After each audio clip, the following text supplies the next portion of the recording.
Wonderful. So welcome everybody officially. And this is the PJSA November, the last month of the 3 months that we've been doing the virtual conference here at PJSA. And I am really excited to welcome you all to this because it's two of my favorite people, my favorite colleagues and people in this world, Theopia Jackson and Joel Federman. And I'll say a little bit about them. So Dr. Joel Federman is the chair of the Transformative Social Change Department, where I also teach. And Dr. Theopia Jackson is the chair of the Clinical Psychology Degree Program. She's also the president, 1919 to 21, of the Association for Black Psychologists. So they both are fierce advocates for racial and social justice, and I've learned so much from them. So I'm really looking forward for you all to have that opportunity as well. And I'm going to start with welcoming Joel. So thank you, and all the feelings are mutual. All the feels are mutual. I'm going to just jump right in because we do have a lot to cover, and the topic is so broad and deep and important. So I think nobody needs convincing of the fact that we live in an extraordinary time.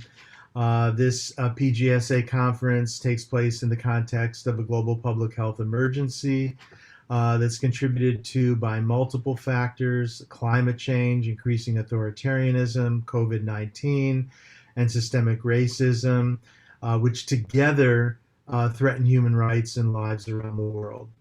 The parameters of the crisis are well known, but I do want to outline them here, and it looks like there's somebody still to admit. Oh, good, thank you. I'll outline them here. First, there's the climate crisis.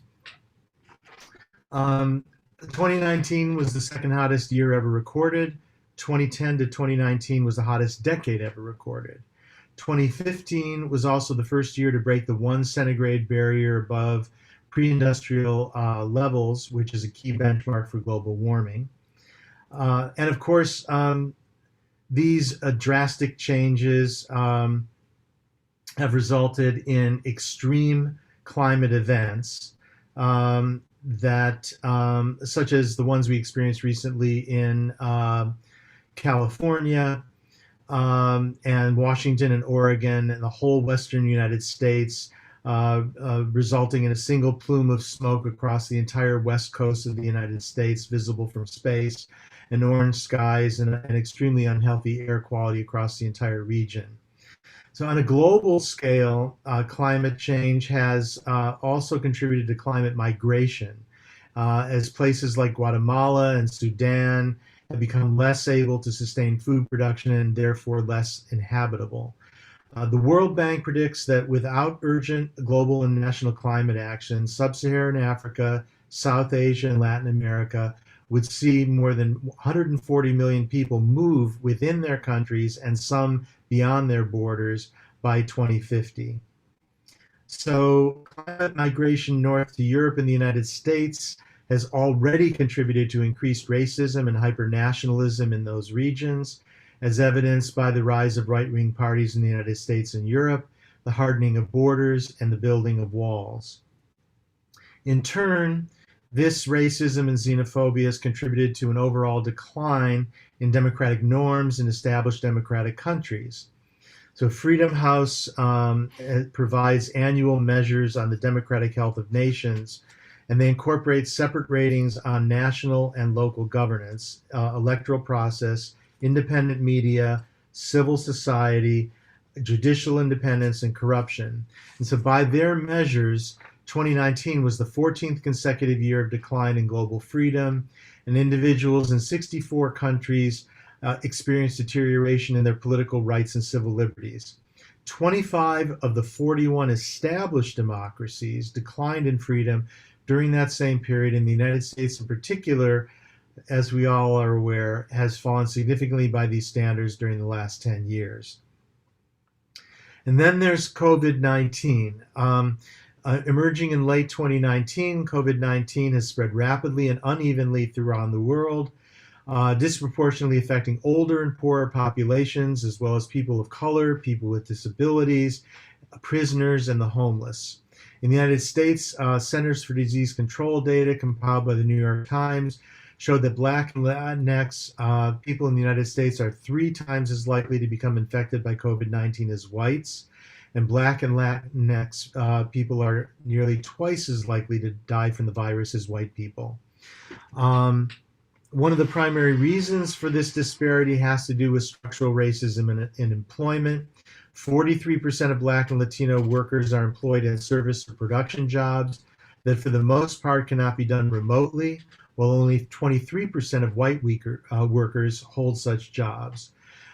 This primary reason for the racial difference in cases is amplified in the mortality rates across the groups by underlying comorbidities, such as the rates of diabetes, asthma, obesity, which are also contributed to by the structural factors such as food deserts, higher rates of pollution in Black and Latinx communities, higher rates of people of color in prison and homeless, and lack of regular access to health care.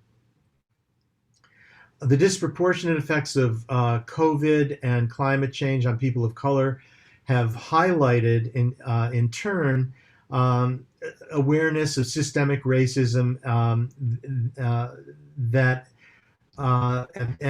is shown at the same time that the continuous stream of videos have circulated in social media over the last decade showing the unjustified and disproportionate killings of Black, brown, and red people in the United States, England, and other countries. In the United States, since 2013, Black people have been 28% of those killed by police, despite being only 13% of the population. They are 3 times more likely to be killed by police than white people, and 1.3 times more likely to be killed by police while unarmed than white people. So in sum, we're in a genuine global emergency that has multiple dimensions. But at the same time, this unique multidimensional crisis is prompting people everywhere to reflect more deeply on systemic injustices and the broad kind of social solidarity mechanisms that can address those problems individually and collectively. All over the world, people are becoming aware and connected in a very different way than ever before, both in terms of their access to information about the world and their technological capacity to communicate their ideas and organize collectively. And in particular, a new generation of young people is coming of age shaped by those conditions and expecting to be able to make a difference in the world and believing it's possible to do so. The most powerful 21st century symbol of the more positive vision and worldview and movement that has been emerging is what happened in Tahrir Square in Cairo, Egypt in 2011, when the Egyptian people, who had been repressed for decades, took over the central intersection of their capital city and made it into a common space.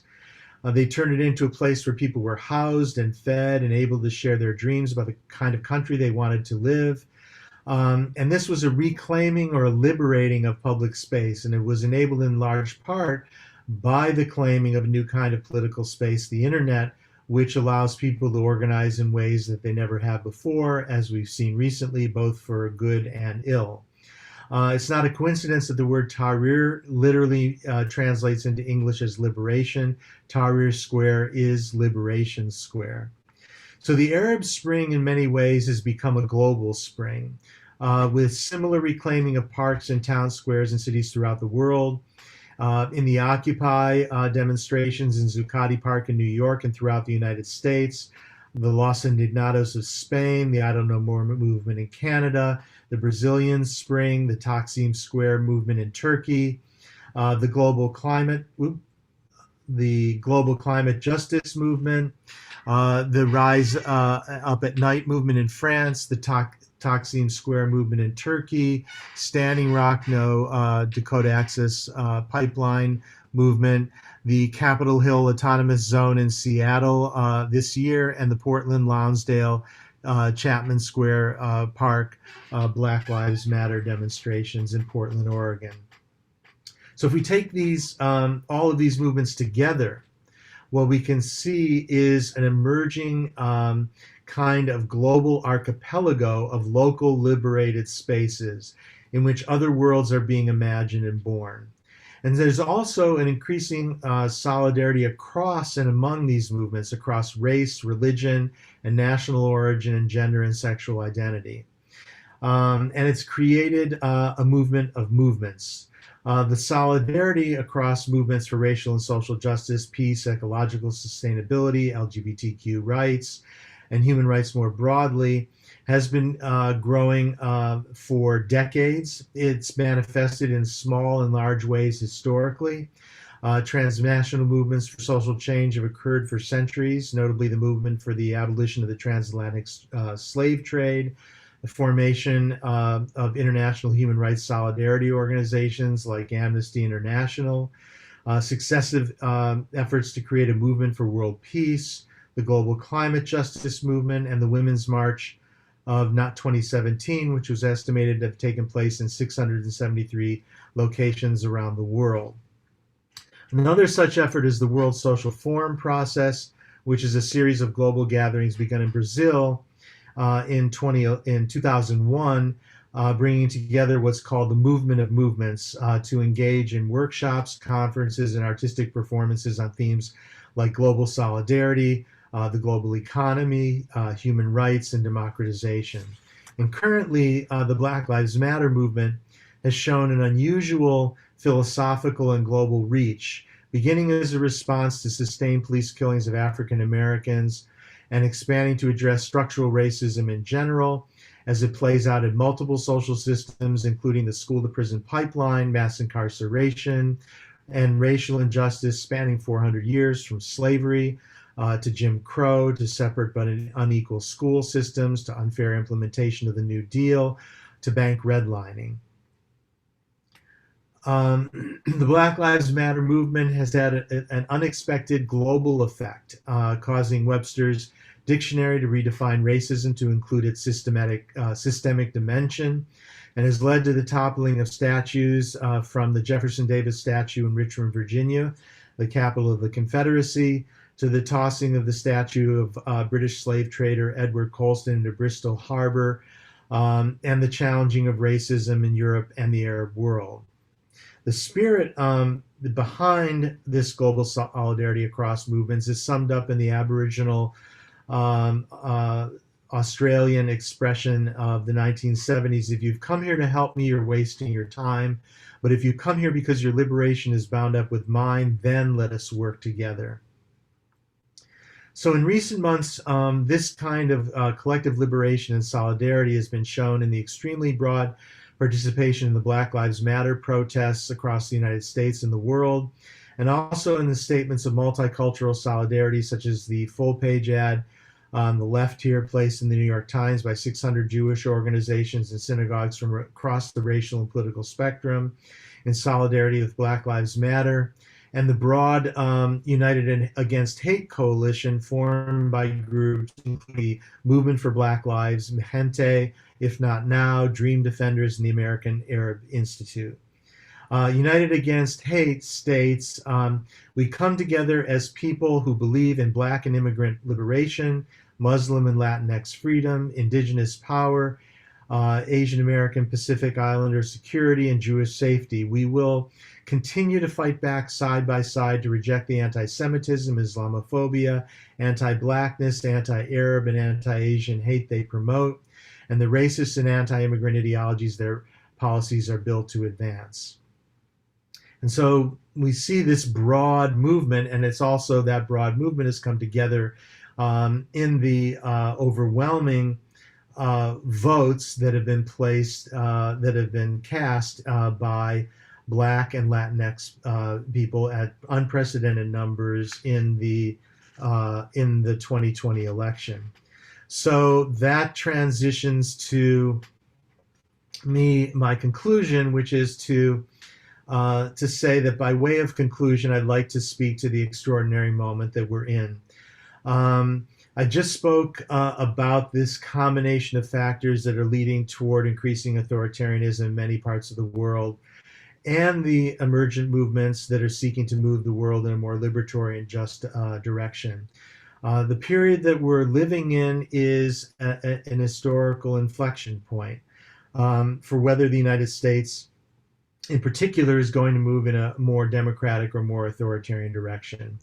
And I think that the field of peace studies and peace and justice studies, with this particular focus on philosophies and strategies of nonviolent social change, offers us important guidance on ways to move forward in addressing the challenges that are presented to us now on a daily basis. Particularly useful is nonviolent social theorist Gene Sharp's understanding of the meaning of political power in any given society, whether authoritarian or democratic.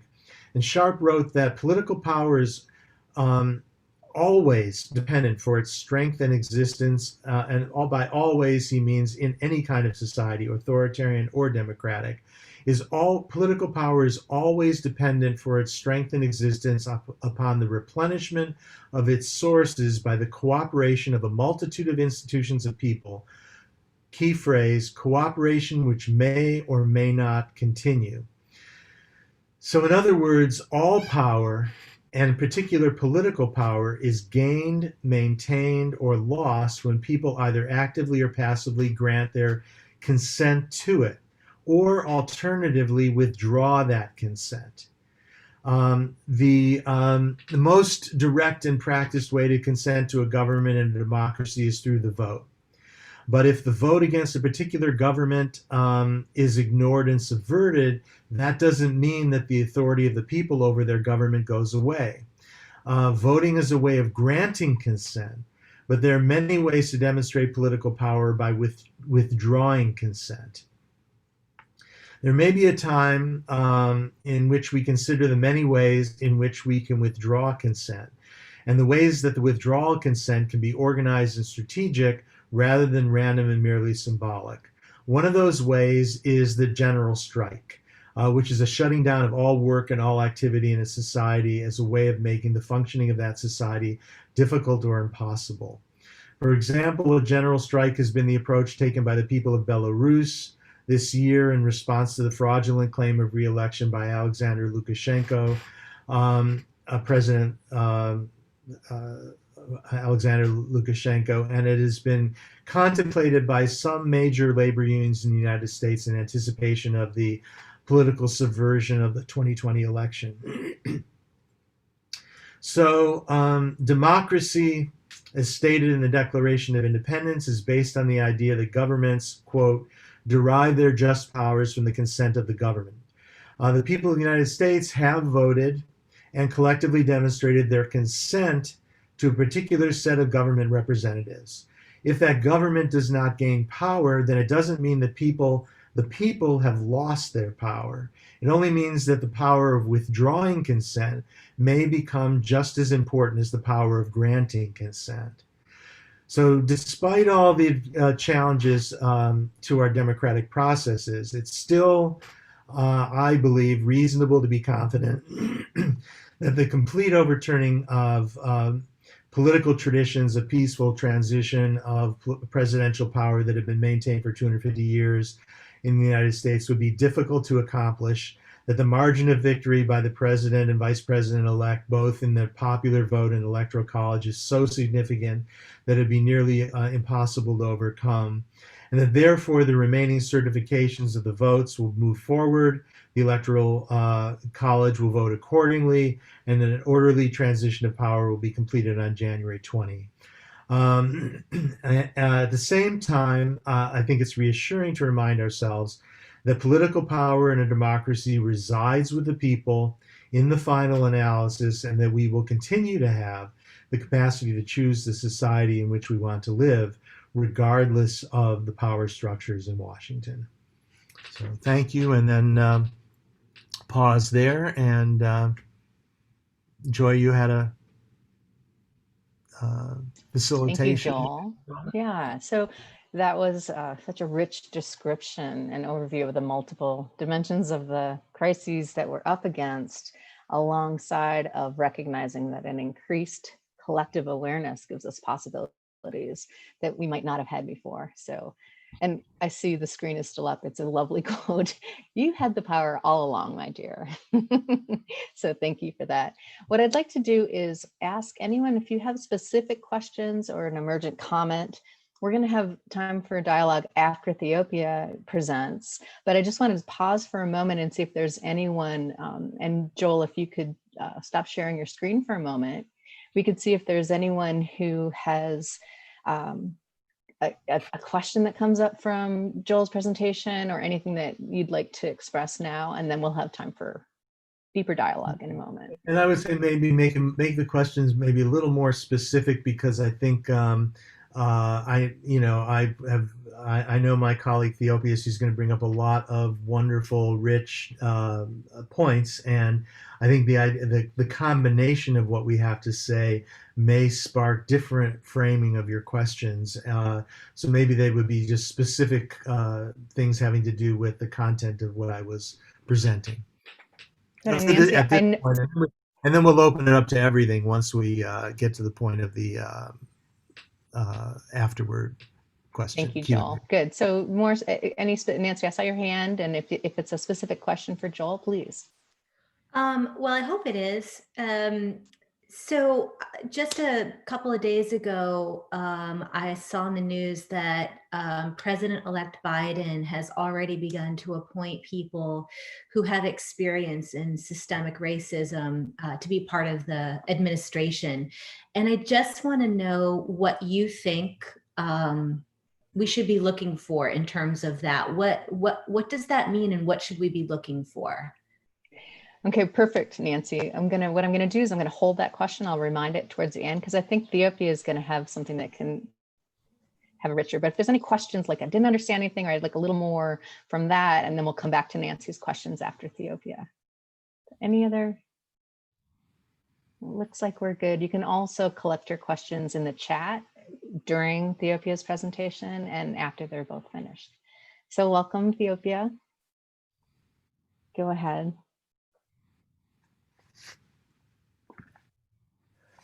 Greetings, thank you. I'm just trying to get my slideshow going here.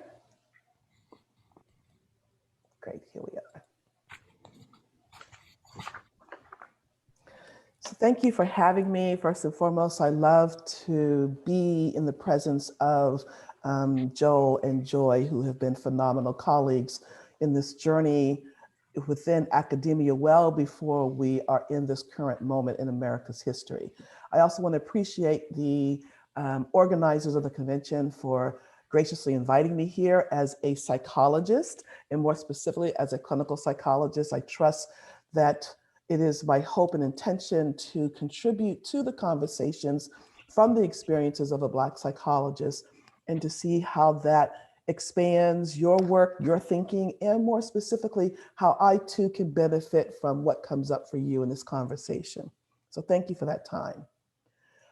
I also would like to proceed with a little bit of a caution, just as I have my declarations of conflicting interests and funding here, which is part of the expectations as a presenter. I've also begun to adopt, this type of a thought for folks as they engage in conversation with me, that it is quite possible that some of the material that I cover may rise up some level of discomfort or some type of something within us. And there is a natural tendency when we have an emotion that doesn't quite feel good to us to try to make it go away. So instead, I'm going to ask you to sit in it a little bit longer, but more specifically, breathing through it so the possibilities can come up, because there may be some discoveries in there for you, for us. And then hopefully at the end of this journey together, you may be continuing to sort of stand up in accountability. So again, this is probably because I'm also a trauma therapist. I do want you to be aware of how long you may be just sort of sitting frozen. So you should make sure you're moving a little bit, that you are breathing, because this material can be engaging in a whole person perspective in terms of mind, body, and spirit. I also want to be able to sort of situate who I am and how I came to this space and place. Again, recognizing that I'm in a diverse professional conversation, if you will. I wanted to sort of name some of the theories that informs who I am and more specifically grounded in humanistic principles for this conversation, because that is the psychological theory that I use when I'm in cross-cultural conversations. Whereas when I'm within my same group of Black psychologists, I'm very clear that I work from an African-centered psychology. More specifically, I'd like to do this presentation from a storied place. Joe has done a phenomenal job creating and addressing the context, and what I'm hoping to offer is, so how does this show up in one person's experience? And even though there may be some synergies across what I'm sharing for others, and more specifically, those who may identify as direct descendants of those Africans who were initially trafficked here in 1619, my disclaimer is I'm not speaking for all, but I am hoping to raise awareness and voices and attention for all. So the youth right now talk a lot about this idea of being woke. And a brief interpretation is woke to the realities of social contexts and situations. Again, much of what Joel just went over, I presume for this learned community may not be new news, but yet we're very much aware that it is new news for many others out in our community. As a matter of fact, before we started the call, we were talking about a little situation I bumped into where a author was interviewing me, and when I was reviewing the document, this particular writer was positioning one particular author for popularizing the conversations around anti-racism. And I found that interesting because, as we know, you know better than I, that those critical conversations have been going on for a very long time. So I was in a position of having to respectfully share with this writer to not only this level of awareness, but inviting them to be more cautious about how they frame their accolades for that particular writer, because to say that this person has popularized it could in fact be dismissive of those whose this has been their life work. But I also want to say too, for this particular slide, we can ask ourselves, like, what woke you up? Like, what brought you to the kind of work and discourse that you've been in as members of this particular association? It's just the choices that you've chosen for yourself around your career and personal life, and even coming here, but also what woke you up in this very unique moment in America's history. As a Black psychologist, I would say there's been a number of things that woke me up. First and foremost, I define being a Black psychologist as being very clear that my psychology is in the service of my people, in the service of a community. And so that may be a very different starting point than others who've come into this field. And so that becomes sort of the glue that binds me, or the litmus test. If it helps to improve people of African ancestry, Black communities, then that's where my psychology shows up. And I think this may be true for all the other ethnic and members of communities that are represented here on this slide, as well as many others who have found themselves in positions where they're feeling targeted, marginalized, disenfranchised, again, the things that Joel very lovely approached. But I would submit to you that when members of these groups enter into certain professions like psychology, they too may be coming in with the intention of how to elevate and service their communities. This is an important starting point because, as I said before, it may be very different if I were someone who did not identify of coming from a group that's been targeted. I have good intentions, wanting to come and help, yet there's a deeper dive and responsibility when it is so personal. I wanted to offer this definition for how we look at pandemic and how it's defined in these various spaces and places. Again, you may have a more informed one, but I wanted us to be critically thinking about this idea of a pandemic being a disease, and also one that can be so prolific and so expansive that it is even complicated to identify a cure, and it is affecting so many. I offer that because from my perspective, the racial pandemic in which we are in is just that, a racial pandemic. Similar concept that people of African ancestry in this society, particularly those who are direct descendants of those who were trafficked in 1619, have been dealing with seen and unseen pandemics since we first met certain people. You can fill in that blank. I say it to say that we have had to survive, thrive, be resilient in such a context. It has just the disease has just manifested itself differently for the much more explicit ways of our early traffic time to where we are now and everything in between. It's important for me to put this in position here because it also reminds me that we exist as evidence of the cure for this pandemic for us. So how do we intentionally, as people of African ancestry, remind ourselves that this is not the first time that we've had to acknowledge and celebrate the life of a loved one who has passed away when we don't have access to their bodies. This is not new for us. More specifically, when we talk about our shared history as people currently living in America, our shared history, it's important to note that these are some of the things that woke me up when I realized that I'm joining a healthcare profession that played an active role in the pathologizing of people who look like me. So once again, so how do I make sense of that? How do I still appreciate the goodness, if you will, or the potential goodness and effectiveness of being a psychologist, particularly a clinical psychologist, given this type of history, where we in our science pathologized and said that those who are choosing to intentionally run away from enslavement there was something wrong with them. And then we identified the cure of whipping the devil out of them. And its residuals comes into play when we find that there's a prevalence of people of African ancestry to use physical discipline with their children that can move into beating, if you will, and try to say that that is a cultural value for people of African ancestry. It is not. It is not.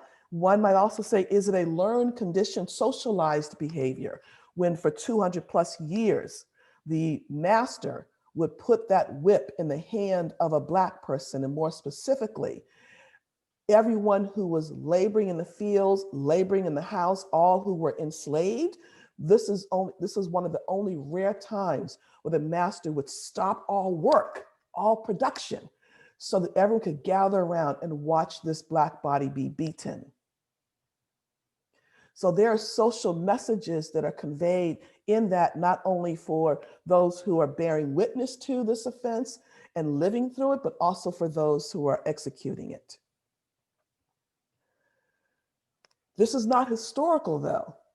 I also want to say, when we look at our current science, I want to be curious about what's going on for my learned colleague here, that he chose to use his brilliance and his science for such a study. What is the contribution, the relevancy, and particularly that type of a topic that I'm not even going to say out loud again, because I do believe as a student of Black psychology that the more we give words to something, the more we give power to it. So I'm not going to speak it out loud, but I invite you to be critical of this. And also it was being published in Psychology Today. So I also have to ask not only what was going on in the psyche of my colleague for doing this study, but for everyone who viewed it and got to a point to say, let's publish it in the Psychology Today. Just things that make me get curious about what's happening for us. More specifically, what is the role of psychology, once again, when we are trying to understand that during the time of Hurricane Katrina, and this may be a popular slide for many folks because much of us have used this to sort of illustrate quite explicitly the systemic racism. So this is the exact same event, exact same location, yet in pretty much the same publicists, if you will, because of their affiliation. But how do we get curious about the languaging for this particular group as finding bread and soda and being celebrated and fostering empathy for their plight versus this particular body that is considered to be looting in a grocery store, which again conjures up a way in which the community will receive these this person in this imagery. And again, I bring more questions and answers because I'm wanting to engage you in the Q&A to see what our shared wisdom that might emerge from these conversations. I also be curious about what is the role of psychology in the messaging when when Nivea chose in 2011 to promote this ad for its cream. And to be explicit, this is a clean-cut, beautiful young man. First of all, he's on a sports field, football field, which is another messaging that Black bodies are usually thought of for for our athleticism, if you will. But what's going on here that he's holding the head, not even a full body, but holding the head of an African American or a person of African ancestry in natural hair. And the comments say, re-civilize yourself.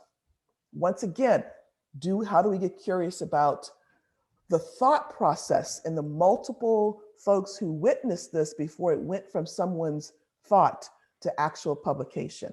And of course, understandably so, they received a lot of pushback, a lot of complaints and whatnot. And so they retracted it, made an apology. But then let's get curious what happened in 2017. We looked up in East India and other areas where the natural skin tone for many of the indigenous peoples there is browner, to have this full bulletin about the purity of white. And so now we have a prolific industry in many of our communities around the world of whitening creams that are designed to lighten someone's skin, an entire industry. So just things to be curious about that I have as well here too. I think for the most recent murders, including that of our dear brother Floyd, we heard the words being spoken, I can't breathe, I need to breathe, all of this. Well, we've been asking to breathe collectively for a very long time. And one of our ancestors, Franz Fanon, spoke this. And within, again, in Black psychology, and as we continue to learn our own original cultures, practices, and beliefs, there is this idea of our ancestral messaging, that they provided us with lots of wisdom. So we can pull many times from what's already been said for its relevancy here today. And I want to speak out loud this one, that each generation must, out of relative obscurity, discover its mission, fulfill it, or betray it. So this is the charge for all of our generations, but especially for those of African ancestry, that's what we have to do. And so I see as my mission to contribute this type of a truth in as many scholarly arenas I can to support moving from head to heart and the integration of the wholeness, the full person's experience of the psychology and the science that we speak of. So again, Joel did a wonderful overview. I'm presenting the lived experience, how this shows up in someone's skin, if you will. This group, more so than any other, are aware of these concepts here. And when I do this talk, I like to really underscore the idea of internalized racism, because I think it is not spoken to enough in terms of how do we help any group recognize the ways in which they may be acting from the negative messaging that has been thrust upon them. When we look in education, there are a number of stories that show that if you tell a child they're dumb long enough, they'll act accordingly. So it's a self-fulfilling prophecy. So that's what comes up in internalized racism. So as we are increasing the intentionality and the positioning of anti-racism, it should have within it all aspects of racism, but particularly increased attention around internalized racism.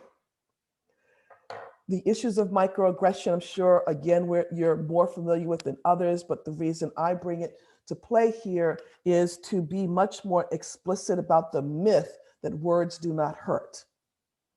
And we know within our Western society, we've used that concept many times to sort of help people cope with certain negative words that come at them. We even go so far as to say, tough it out, you can do this. So what that's doing is pushing down people's real experiences, their real feelings, and it's inadvertently setting them up to not even recognize their own feelings, to deny them, which can then lead to real harm within their mind, body, spirit, soul. I like to talk about this not just from a mental health or psychological behavioral perspective, but from a psycho-spiritual perspective. There's woundedness that people are at risk when we do not pay attention to and acknowledge how painful words and labels are, including labels like minority. I just want to invite us to be critically thinking about that. What does it mean for me to embrace the term of minority and say, I am a minority, in order for me to access certain resources? And more specifically, when no one else is walking around saying, and I'm the majority. And we know at best from a mathematical perspective that a minority means you're less than something else. So the psychological messaging, I'm being groomed and socialized into accepting my place in society as a minority. Particularly when there's lots of stats that shows from a quantitative perspective that's not accurate, yet from a qualitative lived life, you're asking me to embrace that when someone else, and you're also asking those who are not members of the minority group to accept that, to see minorities as less than something, whatever that something is, or more importantly, someone who, quote, needs something from you if you're not a member of that minority group, which means it is placing you in a majority's perspective, which can also be quite polarizing, which is part of our Western thought, either or, right or wrong. Whereas how do we have a both and, that we all are impacted when any group is targeted, not just the ones who are targeted, but what's going on in the psyche, the spirit, the wellness, the wholeness, the humanity of those who are socialized to do the targeting, either explicitly or implicitly, or by their omission of not addressing something. In MLK, or the Reverend Dr. Martin Luther King, spoke at one point. He said, it's as if somebody decided one day that everything Black was bad.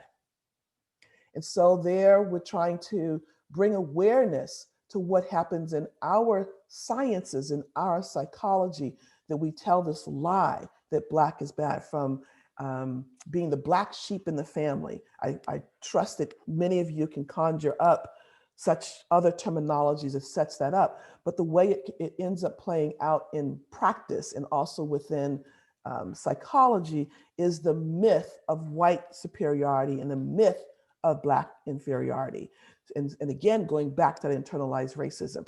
And so it promotes itself. So when you hear me say the line moving forward, this is what I'm referring to, because it promotes itself to say that people of African ancestry, that there was like nothing existed for us before 1619, that there's no history, there's no values, there's no culture, there's no science, there's no wisdom. And I would like to make the assumption that this group, more so than any others, know that that's not true. But once again, on a broader level, many folks do not know that, and they're really buying into that idea. Even within our own Black communities, when you hear some members will talk about people within Africa as being savagery or uncivilized and all that other stuff, they don't even recognize themselves within Black families, within the African diaspora, if you will. Sorry, my little slides froze on me here. So another concept I'd like to introduce within this conversation is that of psychic terrorism, as it has been given to us by Wade Nobles, which is speaking to that for certain groups, and I'm going to speak specifically to people of African ancestry here, that in the 400 plus years that we've been here, we've been socialized in such a way that there are what you may call triggers that are still getting activated for us. So each time a Black body is tortured or killed or promoted in our social media, that's something that looks like something is happening to them, just driving while Black, jogging while Black, bird watching while Black, sends a psychic message to all others that this too could be you. So it leaves us in this position of this manifesting itself in several different ways. I'm either going to move through the world constantly being hypervigilant, waiting for someone to do something to me because of my Black skin, which of course robs me of my own quality of life.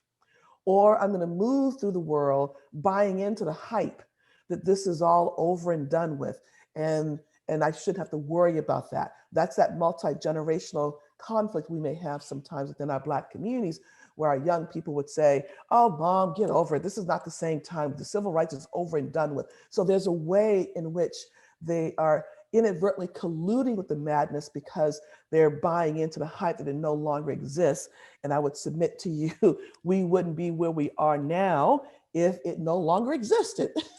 So clearly it's still here. And then there is this other level, which is where I claim myself to be, is the intentionality of being awoke and aware of the realities of systemic oppression and how it can manifest itself in multiple ways, particularly in clinical care, so that I can be, quote, looking out for it while also still intentionally living my own life and living my best life. And my best countering life to that is my increased awareness of what it means to be a person of African ancestry, unearthing the cultural values, perspectives, and beliefs and ways of being in the world from that cultural starting point and discerning what fits for me and what does not. So at the end of the day, I would submit to you a lot of what is showing, a lot of the propaganda around what happens in inner cities or in Black communities. It has little to nothing to do with the culture of being of African ancestry and more to do with the situation that we're in. And that I would be so bold as to say that a lot of what we see is a normal response to abnormal situations. If you leave any group in those types of contexts for so long, they too will begin to act in kind in that same way. So again, as I said earlier, please do take a deep breath, be aware of where you are as we move through some of these other images that might be a little bit more emotionally driven here. I bring this one up in terms of, once again, the psychology of it all and what's being promoted here around the lie. We've been told over and over again, slavery is over with. I had nothing to do with that. Let it go, move on. Yet I want to be curious about what's happening with women who appear to be European American women, who I might even presume may consider themselves a feminist, that when they're trying to advocate for why they should be released from their sheltering in place, that they chose to use this image and this language as if there's some equation to being asked to shelter in place with that of being enslaved. Finish that sentence. I want to make sure I have time for us to talk, because as I said, this should be quite thought-provoking. Also, what I want to say here as well for this particular image is, first and foremost, we have in some ways probably been desensitized to seeing the image of a Black body being hung. That's where it shows up in many spaces and places. What I want to name here before I go into another example is I also want to raise our consciousness around the gender issues, because when we show the hanging of a Black body, 99 times out of 100, we do that of a male. We're not showing that many Black women and children were also hung. And more specifically, there are images of Black women who are pregnant being hung, and they are slicing her belly open, placing rats down there to sit and watch what happens when that rat is feeding on the fetus. That's that story. But here I bring it up because I ask you to look at the faces of the young white children who are being exposed to such savagery in such a normalizing way that this cannot be erased from the psyche by changing a law. So what is going on for this developing child and how it manifests itself throughout their development and that of their future generations who are here today? For even a more example, first let me say this Black child is safe, unharmed. Instead, this is in South Africa where this child has been paid to pose this way, similar to that of the lion that was hunted. And this was done in 2014. This gentleman, what is going on in the psyche of this adult, educated male that to pay a child and to take pride in posing in such a way?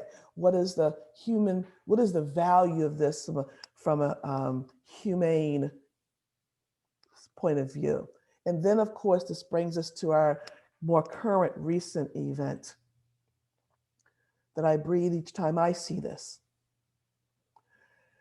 And I find it interesting, as soon as I watched this, what came to mind in my psyche is what is the huntedness, the intentional calmness and boldness and privileging that this person in blue felt so compelled and comfortable to be in the face of people pleading for the life of Mr. Floyd, begging for it, for the others in blue who are charged with protecting our community, standing around and not recognizing the dehumanization or acknowledging it, what's happening here. What is going on? This brings us back to the times of doing, the Nazi terrorism, and again, Joel has told the stories that why is it that we're setting ourselves up to treat each other so inhumanely? And then when I look at this, it reminds me once again of the hunter. And when I did this search, this image came up under this general search, and it's the only image of its kind. Every other image is similar to this, man over animal. But again, so what's being messaged here as we breathe through this discomfort to possibilities? So I'm going to begin to sort of share the other parts of my journey that helps me keep my humanity, my saneness, my optimism as a clinical psychologist, as someone in academia in the midst of this madness, who's part of the systems that are supposed to be helping that actually play a role in hurting sometimes, intentionally or unintentionally. So as a member of the Association of Black Psychologists since I was an undergrad student, and now being so privileged to serve as its president, I wanted to be very explicit about our intentionality, that this is our mission statement. This clearly defines who we are. Going back to what I said earlier, that my psychology is in the service of my Blackness. So I'm not preoccupied with spending all of my career demonizing those who are acting in racist ways. No, not at all. My career is dedicated to this, helping to raise the consciousness and the psychology of the African mind to be critically thinking and remembering who they are, and also empowering that character and enlivening and illuminating the spirit, the goodness of the African spirit. When we do that, we remain armed in the face of all of these social injustices and atrocities. And we hold, I truly believe, the essence of humanity in general, because as we continue to be, all of humanity can be. So our work falls under this idea of being. We don't just do, we are in community, but community is active. We are always doing. So again, as a Black psychologist, I appreciate all the languaging and concepts and terms that many of you have brought to the table. I might say that we've been living and breathing it without naming it. So we don't have to talk about social justice. We are social justice, right? Yet those terms are important as we are conversing across and with one another. So when we talk about African-centeredness, it is a quality of thought and practice. It is a way of being. It is being very rooted in who we are as cultural people, first and foremost, and then recognizing when we are in situations that are not in our best interest. And this goes back to how I practice as a clinical psychologist, being aware that some of the tools that I've been taught are helpful in changing certain behaviors, but they are also extremely limited in doing a more deep dive around one's quality of life, one's capacity to recognize and understand who they are in the face of all this madness. The African-centeredness then takes into this action-oriented way of belonging, being, and becoming in its collectiveness. So we do appreciate and still recognize that there is some, quote, individual, but that individual is in the context of others. So there, or in relationship to others. I cannot define me or answer the question, who am I, if I don't strategically answer it in the context of in relationship to others. So there's an African term called Ubuntu, which says, I am because we are because I am, which is very different than our Western way of being, which sometimes is, I think, I am, therefore I think. We're almost done here, so we can get ready to have critical conversations, which I appreciate and I'm looking forward to. So this also means that when we are looking at practice, how we are, no matter what discipline, if it's in sociology, nursing, whatever, if we're working from an African-centered perspective, then we have to ask, how do we locate whatever we're doing within the African-centeredness? If we cannot locate it, then it does not need to happen. So those who are joining us in this work, they too should be invited and expected to do your own studies around what is African-centeredness and how can you locate yourself. Because I understand European-centeredness. That is the American Psychological Association. Not a criticism, but a clear critique. It was born out of Eurocentric ways of being. So I know that because I've been trained and taught that. What I did not know and was not intentionally trained and taught in that globalness is this African-centeredness.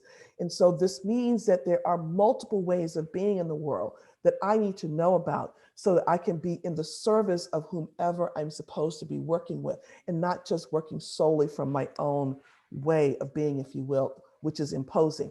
So for ABPSI, which is our shorthand for the Association of Black Psychologists, which is completely independent from the American Psychological Association, though we do have members who are members of that, like myself, which I'm required to be in order for me to practice as a clinical psychologist. I must be part of the American Psychological Association. So that's something I have to live with, that duality. But here I'm saying I wanted to be clear, just as many folks were not aware or deeply involved in anti-racism, they're going to believe that this term is being popularized now. Many people do not understand that there's a science of Black psychology that's been established in writing in the last 50 plus years, but has been in existence since the beginning of time. And here are some of the theories that are coming out of Black psychology, some of our own practices, rituals, and ways of being.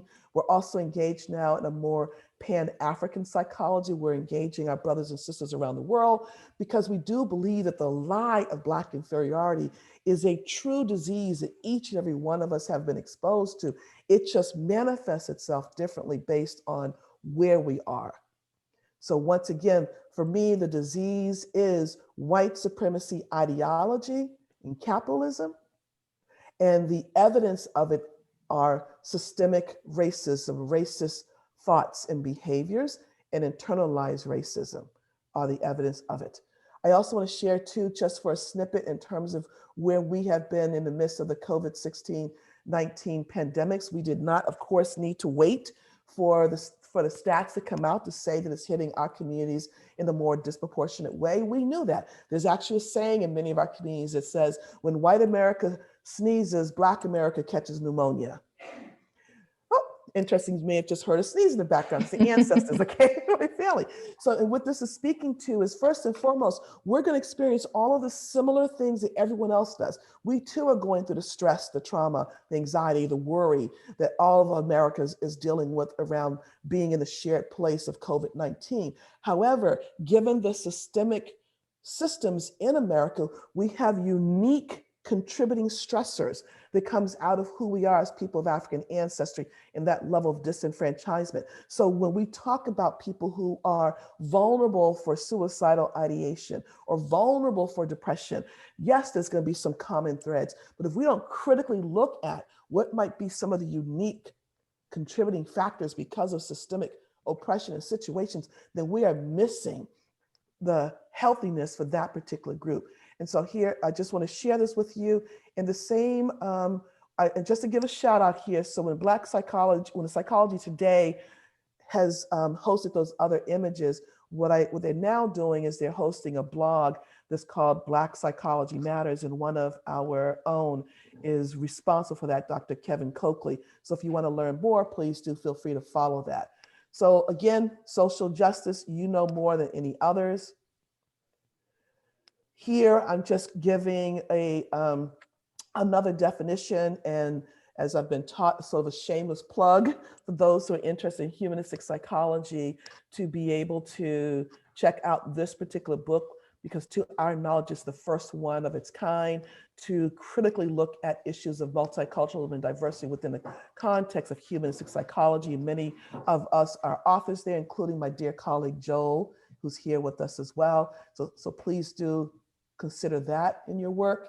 As you know too, we're moving towards this idea of cultural equity, which is moving beyond the limitations of cultural competency, where you cannot be competent in someone else's experience. I don't want you just to study who I am. I want you to feel who I am in terms of empathy. And the best way of doing that is starting with self, around the issues of cultural humility, understanding who you are, and the issues of cultural equity. And then that makes you that puts you in a better position for being an empathic cultural ally and accomplice with me in this work. So again, I might submit to you right now that I wonder if psychology needs to be very clear about how it wants to move forward. I have said many times, I'll say here, it is my belief that all of America's industries are built upon the idea that I said of white supremacy ideology and capitalism. That is the disease. So we must critically reflect on how it is showing up within our respective fields and industry to exercise ourselves from it and move ourselves forward in a more collective manner. I would say, and I want to give a shout out to Division 32 of the American Psychological Association, which is the Society for Humanistic Psychology, as they had already started this work of pushing back on hate crimes and speaking out in a loud voice around these issues. And this will be here for you to love, because I don't want to spend too much time to get to our conversations, but I wanted to honor Carl Rogers with his comments here. But the piece I want to close with too is this activating of racial empathy. Again, elevating the work that each and every one of you are doing. And critically saying that right now, I wonder if psychology is in its own moral distress when it has to understand its role. Because if our science is that good and that clear and that bona fide, how are we in this moment? Either we withheld our science or we're here by design. But either way, the death and murder of George Floyd happened under our watch, and that's only one of, it's the tip of the iceberg. It's that nexus, because the COVID pulled back the curtain for everyone to see in real time, the real longstanding essence. And so honoring this proverb that says, there is no cure that does not cost.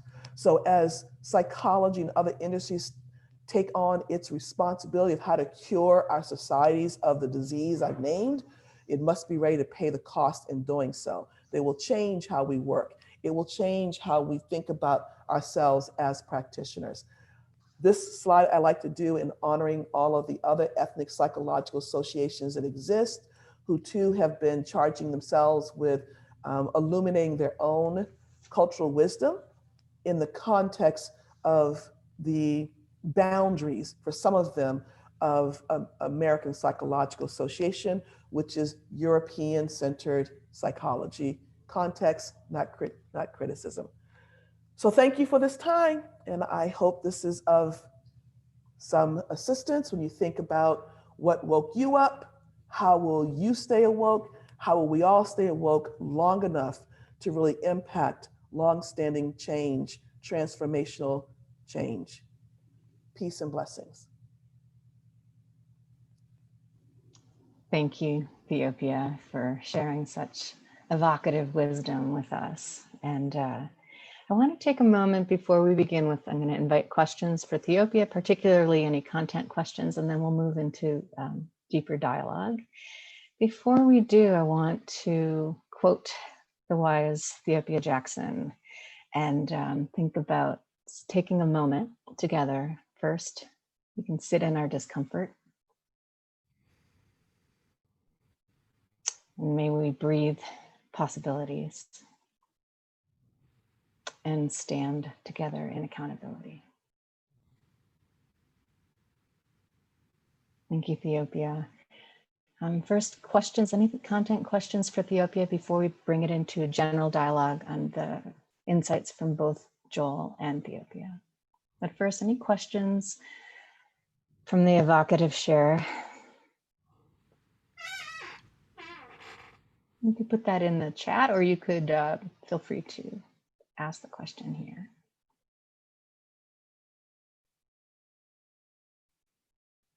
Okay, so let's begin. What are some thoughts that you'd like to have further dialogue? Nancy, I know you had something, and I'm sure others have ideas, both in the chat as well as comments verbally. Joy, as the conversations are starting, if I may, could we try to save at least 2 to 4 minutes towards the end, because I would like to, as I said, leave us with a video clip that I hope will be meaningful for us all. Beautiful. Thank you, Theopia. We'll do that. Thanks. So comments or questions? Nancy, perhaps we can begin with yours if anyone else doesn't have a burning question. Can also just be, what's your response? You know, what are you moved to say? And if I can contribute too, as I said earlier, I'd like to benefit from this moment in terms of learning from colleagues here as well. So as a clinical psychologist and bringing this forward, I'm curious what else would be your recommendations to me that should also be included in such presentations. So I'm seeing Ellen right in the chat. The presentation was profound and very thought-provoking.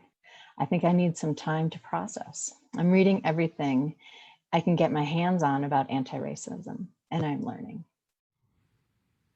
Thank you, Ellen. Yeah, I mean, the idea of sitting with discomfort long enough for new interpretations to become available is something I know Theopia welcomes. Yeah, I'll just say, I think Nancy was asking about the Biden task force and what is the role of that. And I haven't looked into the details of that task force yet in terms of what they had developed, but I think the principle that I hope and do believe that they're applying is that general phrase that's come out so often now of having no conversations about us without us.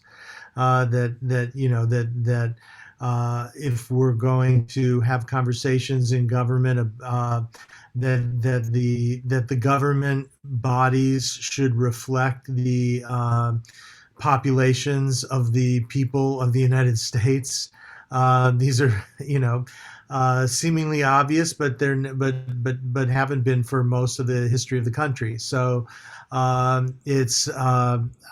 think there was this I won't say wonderful, but pointed meme that came out of the Obama White House interns picture right next to the Trump White House interns picture.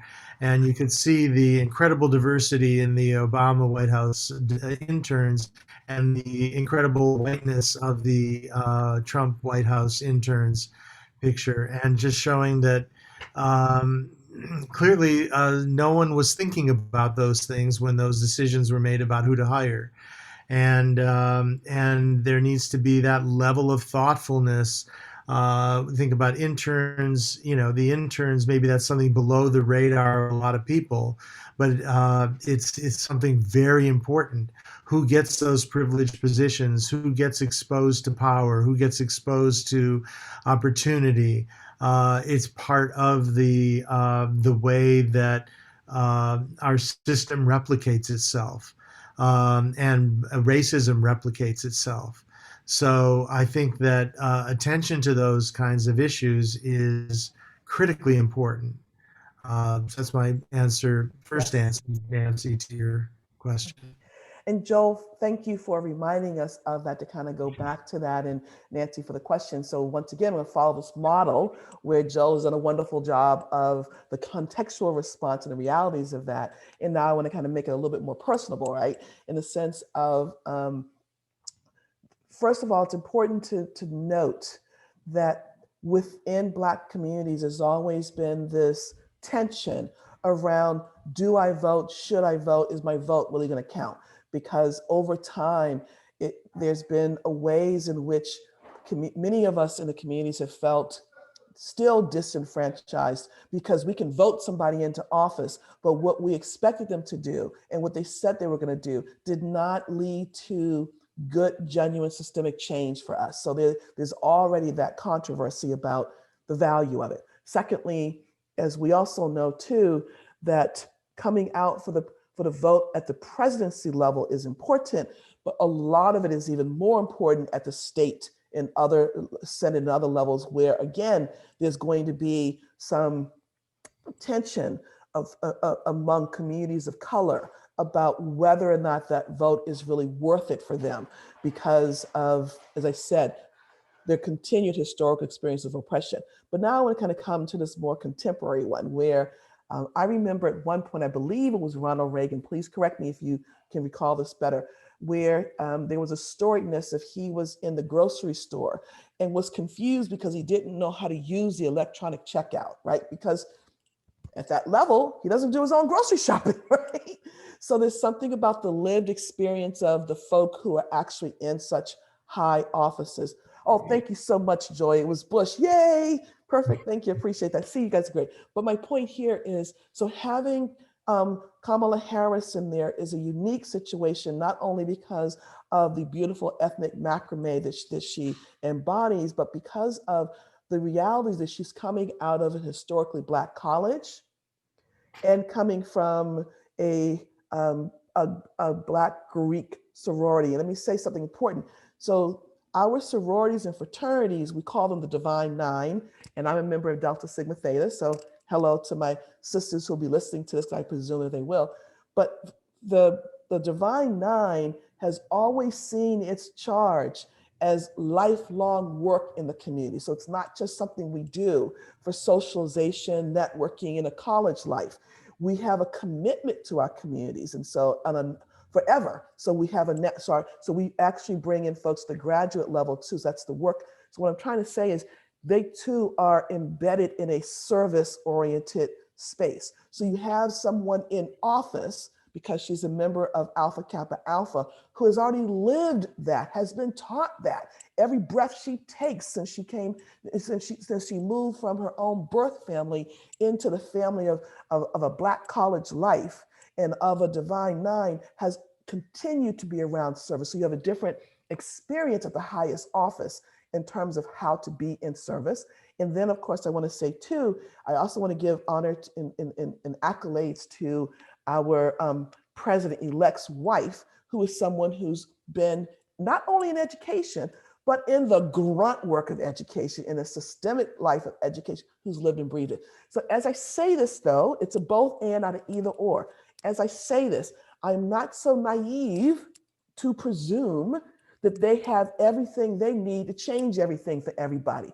This again is going back to just because we brought in Barack Obama as a president was no evidence whatsoever that racism was over, right? So, but I do want to honor the fact that we have opportunities, that there should be some other differences and expectations that we should all experience because of who they are going into that office, but they too will be limited if we still do what we need to do on all these other levels to show up in the work and to keep voting. And I'll close there, but I just think it's just very complex.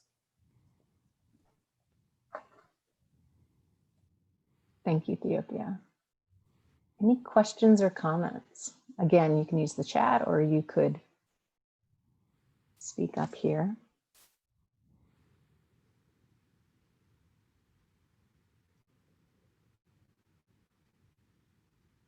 I think this might be a good moment, Theopia, that why don't we show the video, and then what I'd like to do is give everyone a chance to just think of one thing that they're going to take with them from this really rich presentation. So Theopia, why don't we go with your video first, and then we'll do some closing thoughts.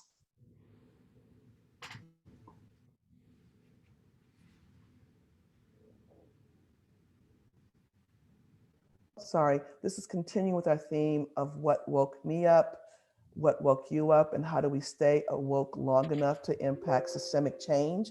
As you watch this video, listen to the words and reflect back on the images that were in the slide, I would like to ask you to personalize the lyrics in terms of, it'll say, wake up everybody, but what if it says, wake up researchers, wake up academicians, wake up nurses, right? So just see what comes up for you here as we end in a little bit more of a lovingly light but serious lift. Volume? Is the volume okay?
When we scream it out loud, do you believe that we need it?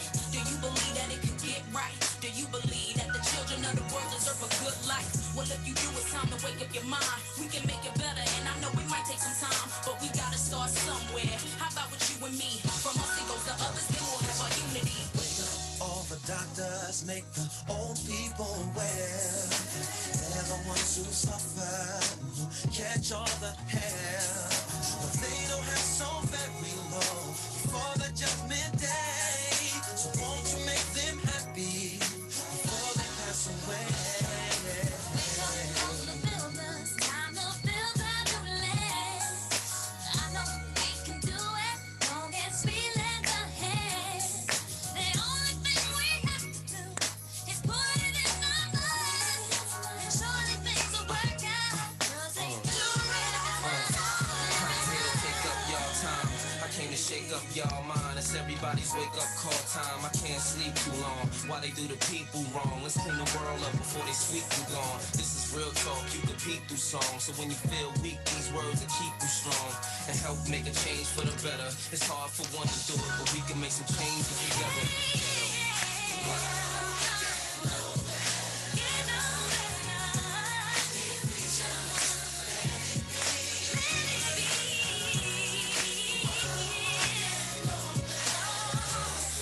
Change it.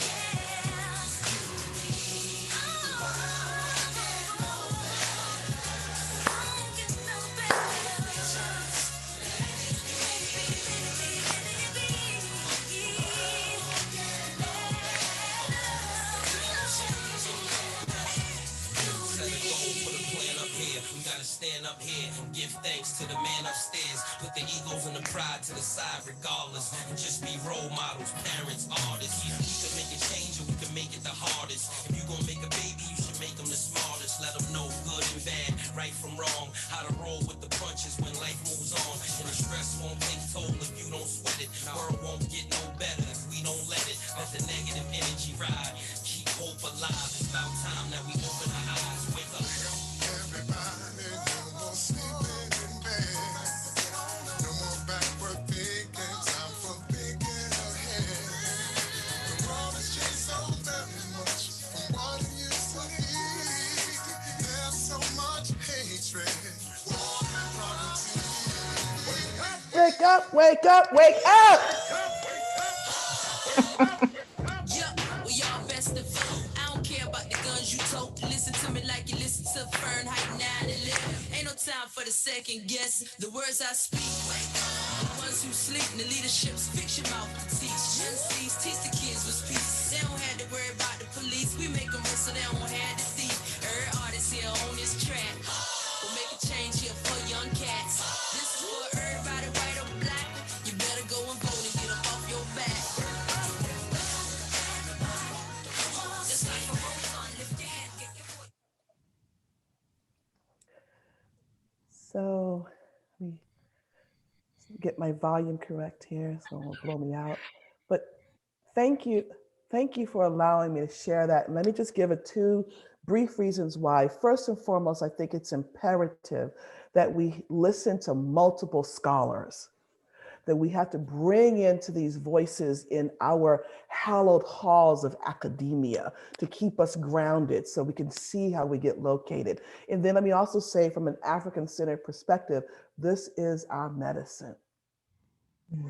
We vibe, we groove. When you listen to the soul, the quote, slave songs, they were not singing in the cotton fields to entertain the master or themselves. It was a true meditative, transformative state of being to keep their bodies moving, because they couldn't see one another, but if they stayed in rhythm with one another, they could leave their bodies for a moment from the pain and exhaustion and not fall down, because if you fell down, a beating came. So this too is clear science, clear vibing of how we are in the world. As you listen to me and watch me in the groove of this music, this is what sustains me. Their words are powerful. Reflect on it. So thank you. Beautiful, Theopia. Thank you. I'm going to invite everyone in the chat, including Theopia and Joel and myself. What are you going to take with you from this evocative, intellectually stimulating, and significant, important words that we've shared today?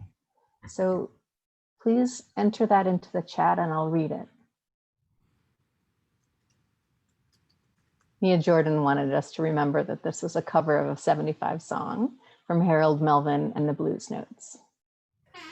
Yes, and thank you, Nia. But yet, that's what I said before. Our ancestors have always given us everything we need. It's just our responsibility to tap into it. And it's a beautiful example of how they took what was meaningful then and did it so it's meaningful now. It's still relevant. Thank you. So take a moment. From Theopia, this is our medicine. We vibe, we groove. Beautiful. I'm going to the Black Psychologist blog to read. Wonderful. Taking action. I think I'm going to continue to have important and uncomfortable dialogues and conversations. It's important for me and for others in my community to embrace our ethnic diversity and decenter whiteness as the central structure. Thank you.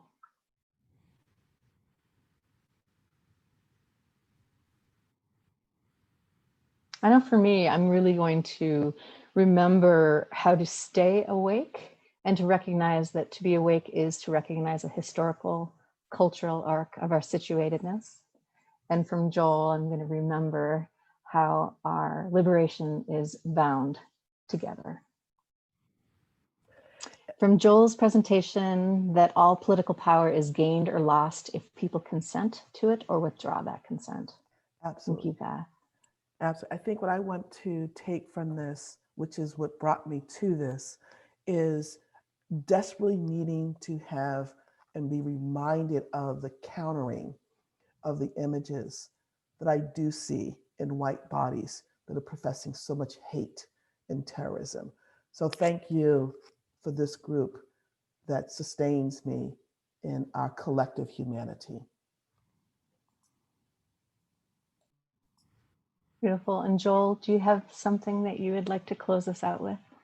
What you'll take from this collective share? I was saying that it was from Theopia's presentation. That was me speaking. The notion that music, music and art and what we call performance, but it really is art. I think the right word is art and culture, is the medicine, and that it's a transcendent form. It's something beyond the narrow political, which often gets focused on dissecting things instead of living things and breathing life into the world. And I think that that's what's really important. So when Theopia says, this is our medicine, I take that as a very profound statement, and we need more medicine. We need more medicine. Well, thank you for the healing that you all have offered, both in terms of our own personal healing, collective healing, as well as thinking that definitely another world is possible. And you too, I think, demonstrate that both in your life and in your wisdom that you've shared with us today. Thanks you all.